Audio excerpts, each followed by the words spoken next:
Everyone, मैं हूं अमान। आप देख रहे हैं आपका अपना यूट्यूब चैनल रिफॉर्म विद अमान। आज जो वीडियो आप देखने वाले हैं, इस वीडियो को अंत तक देखने के बाद ही हम फैसला कर पाएंगे कि ये वीडियो किस मकसद के लिए बनाई गई। इस वीडियो का मकसद जो कोविड के दौरान जो परेशानियां हैं, उन परेशानियों से जूझ रहे किसी एक कहानी को लेकर आना मेरा मकसद है।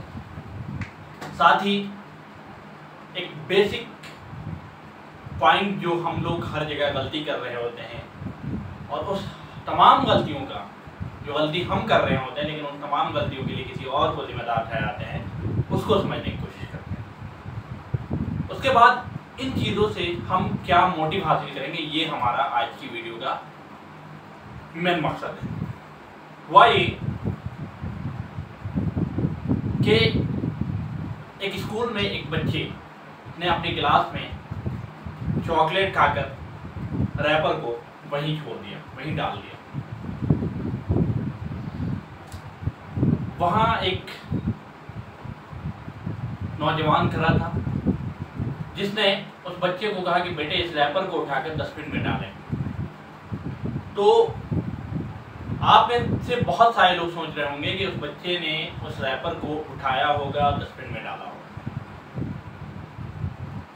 और यहीं से शुरू हो जाती है दूसरों को गलती ठहराना, दूसरों की जिम्मेदारियों को बताना।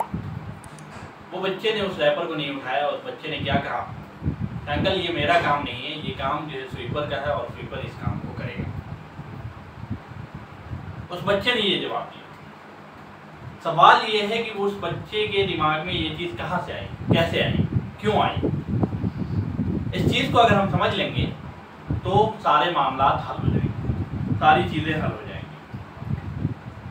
मामला ये है कि उस बच्चे का जवाब कहाँ, क्या, किस जगह पे आया, ये भी सोचने की बात है। उस बच्चे का जवाब उस तालीम के इदारे से आया जहाँ वो तालीम हासिल करता है। जैसे सोच लीजिए कि उस इदारे में उस बच्चे को क्या समझाया जा रहा है, क्या सिखाया जा रहा है। तो मेरा मकसद ये है कि आप बच्चों को किताबी कीड़ा बनाने से बेहतर है कि आप उसे इस तरह की छोटी छोटी बेसिक चीज़ें बताएं।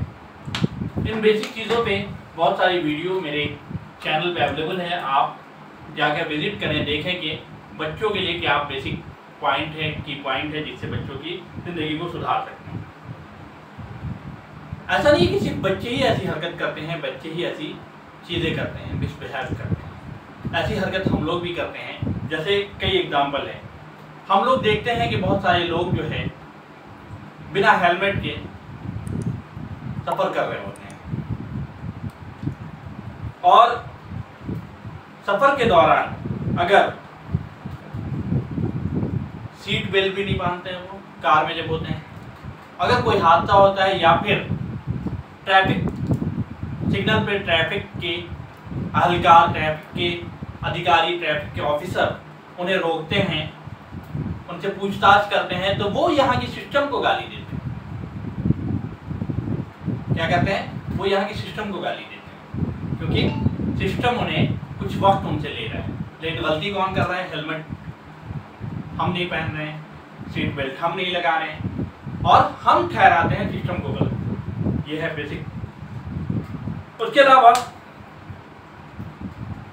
फुटपाथ पर हम आप क्या करते हैं, चल रहे होते हैं जब पैदल, तो पान की पीक फेंक देते हैं, गुटखा खाकर फेंक देते हैं।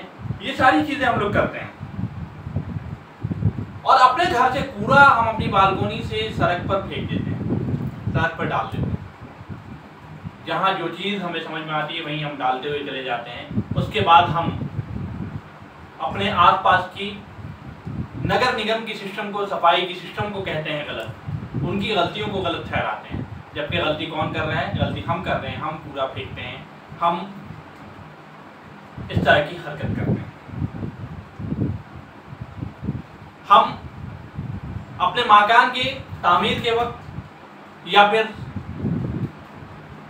खेतों में खेती करते वक्त, उन तमाम वक्त में हम ये देखते हैं, या फिर थोड़ी सी ज़मीन, थोड़े से फ़ायदे के लिए हम पेड़ पौधे को काट देते हैं। उसके बाद जो है हम अपनी गवर्नमेंट को ऐसा कहते हैं कि गवर्नमेंट जो है पेड़ पौधे नहीं लगा रही है, गवर्नमेंट पेड़ पौधे को नहीं बचा रही है, ऐसी चीज़ें नहीं कर रही है।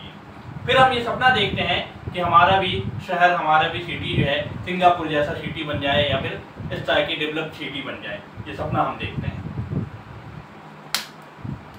और अब जो पॉइंट है उसको और गौर से सुनना चाहिए हमारे गार्जियन हज़रात को, हमारे वालिदैन हज़रात को, कि हम देखते हैं कि कई माओं को अपने बच्चों को चीखते हुए कहती हैं कि मैं बहरी नहीं हूं कि तुम इतनी जोर से चिल्ला रहे हो।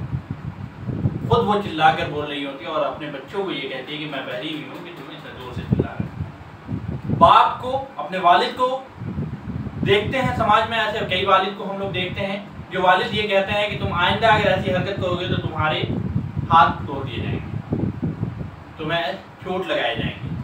वो उन्हीं हरकतों के लिए रोकते हैं जिन हरकतों को करने के लिए वो खुद जो है बच्चों को बढ़ावा देते हैं, कहते हैं कि हम ऐसा कर देंगे, हम ऐसा कर देंगे। हम अपने आसपास में ये भी देखते हैं कि गैलरी को बढ़ाया जाता है, घरों की गली को ऊंची करने के लिए ये सारी चीजें करते हैं।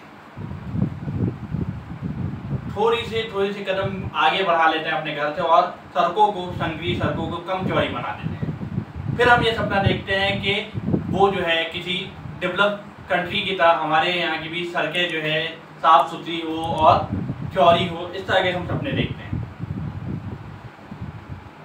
हम आप आमतौर पे ये देखते हैं कि जब हम नमाजों के लिए जाते हैं मस्जिद या फिर पूजा के लिए मंदिर या कहीं भी जाते हैं इस तरह के पब्लिक प्लेस पे, तो वहाँ जो है पार्किंग के बजाय हम लोग बीच रास्ते पे या बीच सड़क पे ही गाड़ी रोक देते हैं। उसके बाद हम लोग जो है बिजी रोड या ट्रैफिक जहाँ पे सबसे ज़्यादा लगता है उस तरह की चीज़ों पे हम जो है हर जगह ये कहते रहते हैं कि सरकार की पॉलिसी ऐसी है कि जिससे ट्रैफिक आज तक ख़त्म नहीं होता, ट्रैफिक कम नहीं होता है।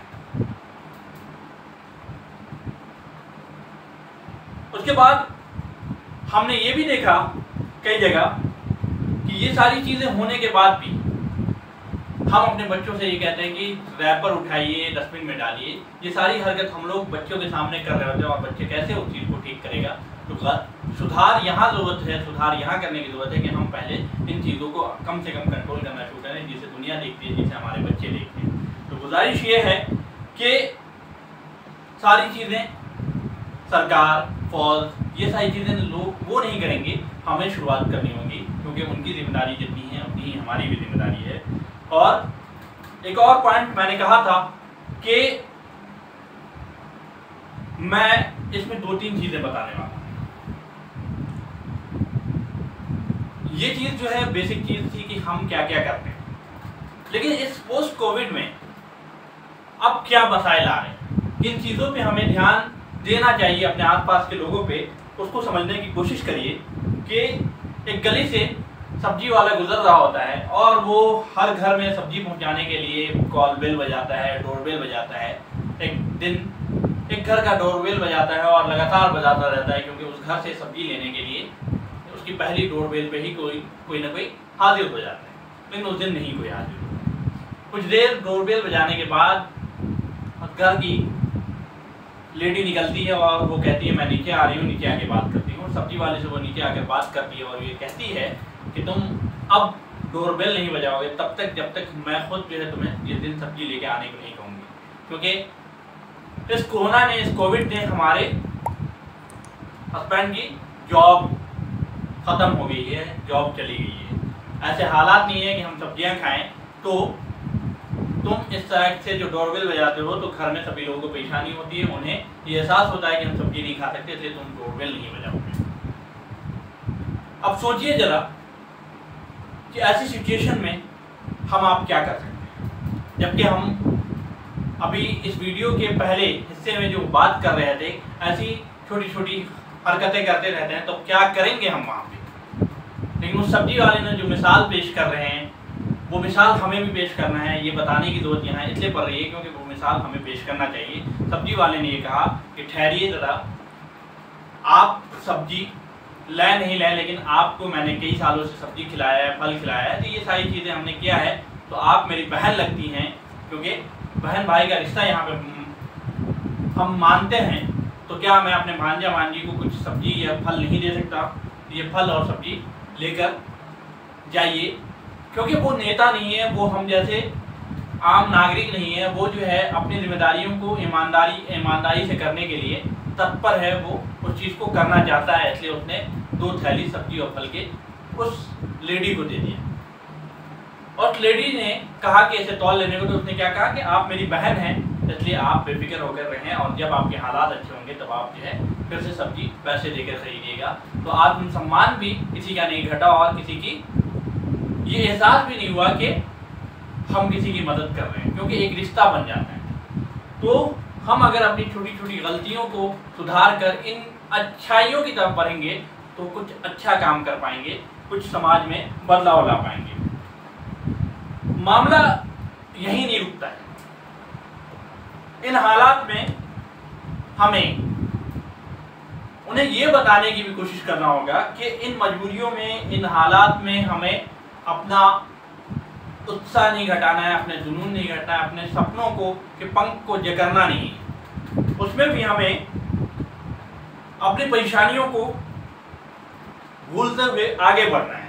लाइफ में हार मानना परेशानी नहीं है, परेशानियों को और बढ़ाता है, परेशानी घटती नहीं है अगर आपने हार मान लिया तो। खुश रहने के लिए भी हार से निकलना होगा आगे, और खुश रहना ही सभी लोगों का मकसद होता है। जिंदगी में सबसे आसान काम होता है हार मानना, ये बात समझ लीजिए।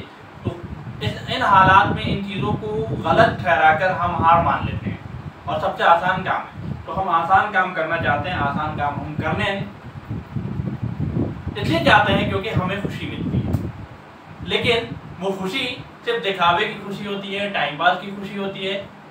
हम ये चाहेंगे कि आप हकीकी खुशी, जो खुशी दिल से आपके पास आएगी, उस खुशी को पाने के लिए आप जो है अपने आसपास की इस बदलाव की शुरुआत अभी से, इसी वक्त से करें।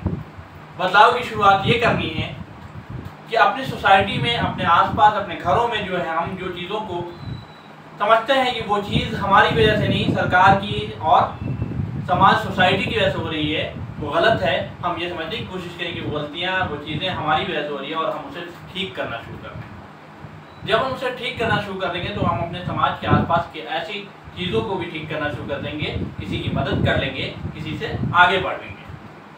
तो हम अपनी बात यहीं पे ख़त्म करेंगे और इससे लाइन के साथ ख़त्म करेंगे कि अगर दोस्ती का हाथ बढ़ाना है तो किसी को माफ़ कर दे और किसी से माफ़ी मांग लें, तभी ये दोस्ती का हाथ बढ़ेगा और तभी ये समाज व्यवस्थित बनेगा, समाज में बदलाव आएगा और हम अपने बच्चों को सही सबक दे पाएंगे, अपने बच्चों को सही सीख दे पाएंगे और कल होकर वो बच्चा कोई भी ऐसी चीज़ें नहीं दोहराएगा जो चीज़ें इस वीडियो में बताई गई कि ऐसी चीज़ें हम दोहराते रहते हैं। तो ये शुरुआत आज से ही करनी है। आप लोग इस वीडियो को अंत तक देखें, इसके लिए बहुत बहुत शुक्रिया। Thanks for watching.